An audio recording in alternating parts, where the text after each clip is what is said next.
Hello, my dear students. Welcome again to this special class of English from home. In my last class, I have discussed unit number 1 of lesson number 5 of your textbook called Bliss. That is, Our Runaway Kite, the interesting short story. In that lesson, I have discussed the general introduction and the meaning of the unit number 1 of the story. Today, I will discuss the questions and answers in connection with the lesson. So, before I begin, you should take your pen, exercise book, and of course the textbook, and it should be opened at lesson number 5. I hope you have watched the last video repeatedly, and also you have gone through the text minutely, and by this time I am sure you have grasped the meaning of unit number 1. So let's begin with today's lesson. So today, first we will discuss the questions that you may find in your textbook exercise. At the very beginning, we have some MCQs. You know MCQs, you are very much familiar with this type of questions. In the MCQ, we have some here 3 questions. Let's read what is the question. Question number 1. Choose the correct alternative to complete the following sentences. So, there will be some incomplete sentences, and you have to, and 4 options will be given.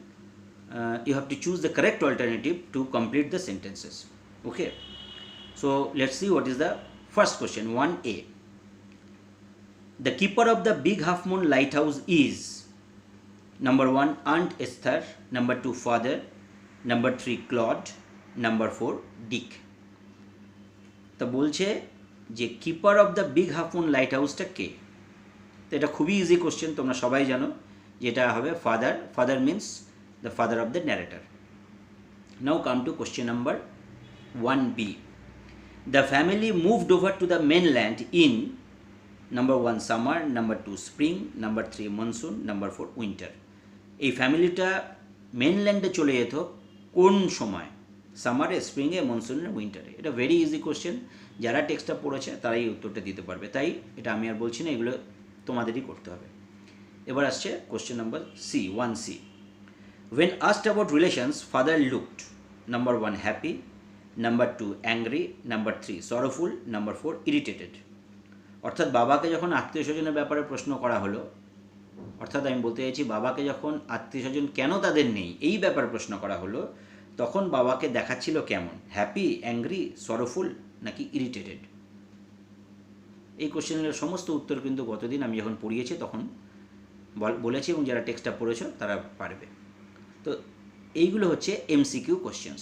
Now come to second type of questions in your text book. Number 2. Fill in the chart with information from the text.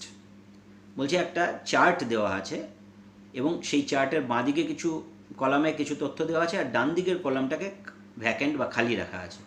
তোমার বাঁদিকের যে পয়েন্টটা দেওয়া আছে সেইটা অনুযায়ী তোমাকে ডান দিকে ফিল আপ করতে হবে. তো দেখা যাক কী আছে. 2A. Name of the island. এবার ডান দিকে একটা ব্ল্যাঙ্ক স্পেস দেওয়া আছে, তোমাকে সেখানে আনসারটা লিখতে হবে. নেম অফ দ্য আইল্যান্ড, তুমি তাহলে কী লিখবে? না, বিগ হাফ মুন আইল্যান্ড. বোঝা গেল? অর্থাৎ এখানে কিন্তু ফুল সেন্টেন্সে লেখার কোনো অবকাশ নেই, এখানে শুধু লিখতে হবে বিগ হাফ মুন আইল্যান্ড. তেমনি দেওয়া আছে 2B. Age of clod. ক্লডের বয়স কত? ওর যা বয়স সেটাই তোমাকে লিখতে হবে. The age of Claude is, এইভাবে ফুল সেন্টেন্স লেখার কোনো দরকার নেই. এরকম যখন চার্ট থাকবে, চার্টে কিন্তু জাস্ট যেটা ইনফরমেশন, শুধু ইনফরমেশনটাই লিখতে হয়. এবার 2C. The game played by Claude and the narrator. Narrator এবং তার দাদা ক্লড কী খেলাটা খেলতো, সেই খেলাটার নাম তোমাকে লিখতে হবে. যে খেলাটার কথা কিন্তু আমরা ইউনিট 1-এ পেয়েছি, সেই খেলাটার নামই কিন্তু এখানে লিখতে হবে. ঠিক আছে? তো এই উত্তরগুলো আমি আর বলে দিচ্ছি, এগুলো খুবই easy. Now come to question number 3. এই কোশ্চেন নাম্বার 3টা হচ্ছে এগুলো এই ধরনের কোশ্চেন সম্পর্কে তোমরা খুবই পরিচিত. এটা হচ্ছে ওই true false. State whether the following statements are true or false. Provide sentences or phrases or words in support of your answer. অর্থাৎ কতগুলো সেন্টেন্স দেওয়া থাকবে, তোমাকে বলতে হবে এটা ট্রু নাকি ফলস। ট্রু হলে বক্সের ট্রু টি লিখতে হবে, আর ফলস হলে বক্সে এফ লিখতে হবে। কিন্তু তুমি কিসের ভিত্তিতে ট্রু লিখলে বা কিসের ভিত্তিতে ফলস লিখলে সেই যুক্তিটা কিন্তু তোমাকে টেক্সট থেকে কোট করে এই স্পেসে লিখতে হবে। দেখা যাক প্রথম কোশ্চেনটা কী আছে। 3.1 people felt that Claude and the narrator were lonesome in the island. অর্থাৎ মানুষরা মনে করতো বা অনুভব করতো যে ক্লড এবং ন্যারেটার তারা আইল্যান্ডে তারা খুবই একাকী ছিল। এটা আমরা পড়াবার সময় বলেছি, বা তুমিও যখন পড়েছো তখন দেখেছো যে সত্যি ওরা একাকী ছিল, কারণ ওর ভাই বোন ছাড়া আর কেউ ছিল না। ওর বাবা ছিল অবশ্যই, কিন্তু আর কোনো বন্ধু বান্ধব ছিল না, আর কোনো তাদের বয়সী কোনো ছেলে মেয়ে ছিল না। তাহলে এটা ট্রু হবে। কিন্তু তুমি সাপোর্টিং সেন্টেন্সটা কোথায় পেলে? দেখো, তোমাদের ইউনিট 1-এর যখন তোমরা 4th প্যারাগ্রাফে যাবে তখন দেখতেই পাবে যে ওরা বলছে they said we must be so lonesome over there with no other children near us. এই 4th প্যারাগ্রাফের 2nd লাইন থেকে শুরু হচ্ছে, they said we must be so lonesome over there with no other children near us.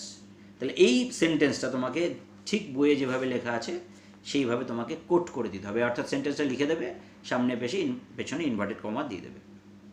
Okay, so let's move over to the next question 3.2 Claude and the narrator quarrelled. খুব interesting question. Claude and the narrator quarrelled, অর্থাৎ Claude এবং narrator এরা নাকি খুব ঝগড়া করতো। এখন পড়াবার সময় আমি বলেছিলাম, তোমরাও দেখেছো যে এটা উত্তরটা কী হবে তোমরা জানো। যদি ট্রু হবে তো টি লিখবে, ফলস হলে এফ লিখবে এবং সাপোর্টিং স্টেটমেন্টও বই থেকে কোট করে দেবে। এবার 3.3 nobody on the mainland had relations. বলা হচ্ছে মেনল্যান্ডের কারোরই কোনো আত্মীয় স্বজন ছিল না। বুঝতেই পারছো এটা ট্রু হবে না ফলস হবে। তোমরা সেটা লিখবে, লিখে সাপোর্টিং স্টেটমেন্টটা টেক্সট থেকে কোট করে দেবে। তো এই ছিল প্রশ্নগুলো, এই কটাই প্রশ্নই ছিল তোমাদের টেক্সট বইয়ের এক্সারসাইজে। কিন্তু these are not enough, so I will give you some additional questions and they are regular questions. You have to write the answers of those questions in full sentences in your own language. অর্থাৎ এখন আমি তোমাদের কিছু প্রশ্ন দেব, যে প্রশ্নগুলো কিন্তু তোমাকে পড়ে তোমাকে নিজের ভাষায় তোমাকে উত্তরটা লিখতে হবে এবং অবশ্যই উত্তরের তথ্যটা তুমি টেক্সটের মধ্যেই পেয়ে যাবে। So write down the questions. Question number 1, where did the narrator and her family live? আবার বলছি, where did the narrator and her family live? Narrator এবং তার ফ্যামিলি কোথায় বাস করত? ভেরি ইজি, তোমরা সবাই জানো বিগ হাফ মুন আইল্যান্ড, এটা লিখতে হবে। কিন্তু এটা তোমাকে ফুল সেন্টেন্সে সঠিকভাবে লিখতে হবে। তাহলে তোমাকে কি, যেহেতু কোশ্চেনটা পাস্ট টেন্সে আছে, ডিড দিয়ে কোশ্চেন আছে, তোমাকে পাস্ট টেন্সে আনসার দেওয়া উচিত। তাই তুমি কি লিখবে? The narrator and her family lived in the big half moon island, এটা লিখলেই কারেক্ট। অথবা আরেকটু ভালো করে লিখতে পারো, the narrator and her family lived in an island called big half moon. আবার বলছি, the narrator and her family lived in an island called big half moon. এই বিগ হাফ মুনটা ইনভার্টেড কমার মধ্যে দিয়ে দিলে ভালো হয়, দিয়ে তুমি লাস্টে ফুল স্টপ দিয়ে দিলে। So take down question number 2, what caused the reunion of the narrator's family with their long lost relatives? আবার আস্তে আস্তে বলছি, ভালো করে লিখে নাও। what caused, C-A-U-S-E-D, what caused the reunion, R-E-U-N-I-O-N, the reunion of the narrator's family with their long lost relatives? কোন ব্যাপারটা ন্যারেটরের পরিবারের সাথে তাদের হারিয়ে যাওয়া আত্মীয়দের মিলন ঘটিয়ে দিয়েছিল বা পুনর্মিলন ঘটিয়ে দিয়েছিল? কোন ঘটনাটা বা কোন জিনিসটা? তো কোশ্চেনটা আরেকবার বলছি, what caused the reunion of the narrator's family with their long lost relatives? তোমরা গল্পটার প্রথমের দিকেই ন্যারেটার বলছে যে একটা ঘুড়ির জন্য, টেক্সটের মধ্যে যদি আমরা পড়ি, টেক্সটটা দেখো, টেক্সটের 2nd প্যারাগ্রাফের 2nd লাইনের শেষের থেকে শুরু হচ্ছে, it is all on account of the kite that there are more of us. অর্থাৎ একটা ঘুড়ির জন্যই কিন্তু আজকে আমরা 3 জন থেকে 6 জন হয়েছি। তাহলে তুমি উত্তরটা যখন লিখবে তখন কীভাবে লিখবে? কোশ্চেনে হোয়াট আছে, তো হোয়াটটা সরিয়ে দিয়ে ওখানে যদি লিখে দাও এ কাইট, দিয়ে বাকি যা আছে কোশ্চেনে যা আছে সেটাই যদি লিখে ফুল স্টপ দিয়ে দাও, তাহলে তোমার উত্তরটা হয়ে গেল। তাই তুমি কি লিখবে? A kite caused the reunion of the narrator's family with their long lost relatives. Full stop. হয়ে গেল। Next, question number 3. When does the narrator's family move to the mainland and why? আবার বলছি কোশ্চেনটা, when does the narrator's family move to the mainland and why? ন্যারেটরের পরিবার কখন মেইনল্যান্ডে চলে যায় এবং কেন? এটাও তুমি টেক্সট বইয়ের এই থার্ড প্যারাগ্রাফে পেয়ে যাচ্ছ। সেখানে বলা হচ্ছে, in winter when the harbour is frozen over we all move over to the mainland. কিন্তু তোমাকে তো নিজের ভাষায় লিখতে হবে, তাহলে তুমি কি লিখবে? দ্য ন্যারেটার্স ফ্যামিলি মুভস, যেহেতু প্রেজেন্ট টেন্সে এই কোশ্চেনটা আছে, তাহলে তুমি এখানে লিখছো moves. The narrator's family moves to the mainland in winter, ঠিক আছে। আর ওয়াই এর জন্য লিখবে because in winter the harbour gets GETS gets frozen FROZEN full stop. অর্থাৎ ওই হারবারটা শীতকালে, হারবারের যে জল, চারিদিকে যে জল থাকে, সমুদ্রের জলটা শীতকালে জমে বরফ হয়ে যায়, তো সেই সময় ওইখানে থাকাটা অসুবিধাজনক, তাই ওরা শীতকালে চলে যেত মেনল্যান্ডে, এই আইল্যান্ডে আর থাকতো না, ঠিক আছে। তাহলে উত্তরটা আরেকবার আমি বলে দিচ্ছি, the narrator's family moves to the mainland in winter because in winter the harbor gets frozen, full stop. Now come to the next question, question number 4. Why did the children of the mainland pity the narrator and her brother? আবার বলছি, লিখে নাও, why did the children of the mainland pity the narrator and her brother? অর্থাৎ মেনল্যান্ডের ছেলেমেয়েরা কেন ন্যারেটরকে এবং তার ভাইকে করুণা করতো, বা কেন তাদের জন্য, এই ভাই বোনের জন্য তাদের দয়া হতো? কেন হতো না? তারা বলেছিল যে এই ভাই বোন দুটোর কোনো বন্ধুবান্ধব বা অন্য কোনো খেলার সাথী কিন্তু তাদের আইল্যান্ডে ছিল না, এই জন্য তাদের দুঃখ হতো। তাহলে তুমি উত্তরটা কী লিখবে? The children of the mainland pitied, কোশ্চেনটা পাস্ট টেন্সে আছে তাই তুমি পিটিটাকে পিটিড করে দেবে।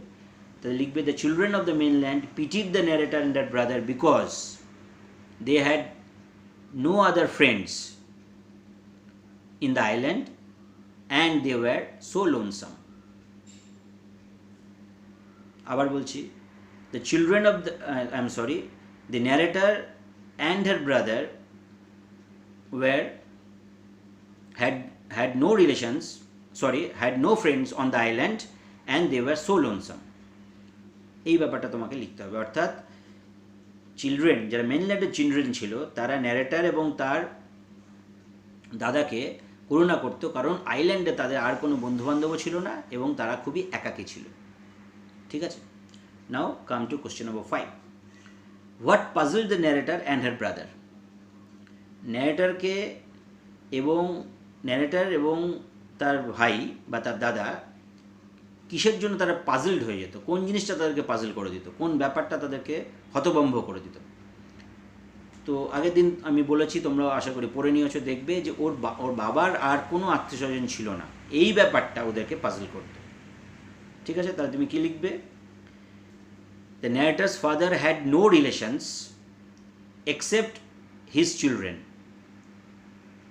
আবার বলছি, the narrator's father had no relations except his children and this puzzled the narrator and her brother.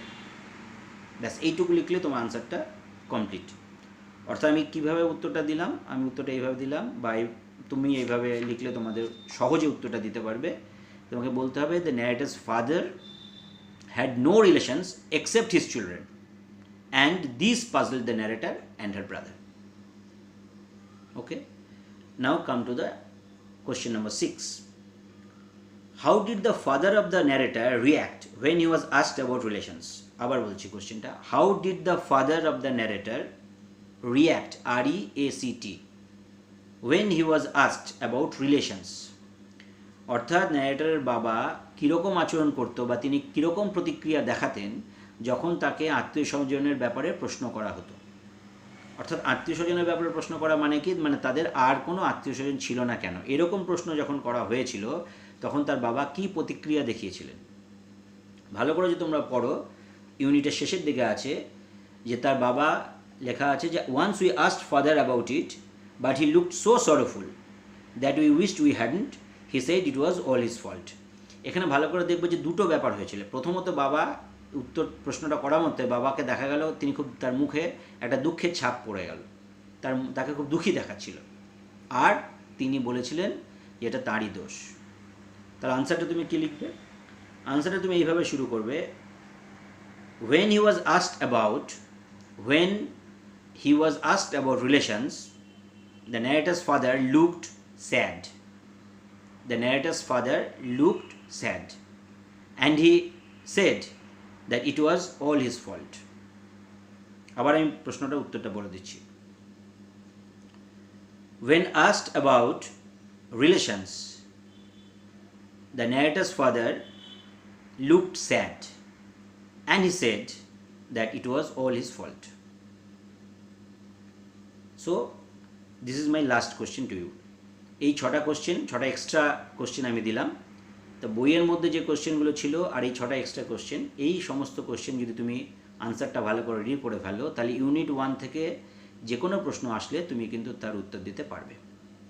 So I hope you will watch this video repeatedly and you should also read the text quite attentively, and I am sure you will be able to answer any questions that may come from unit number 1.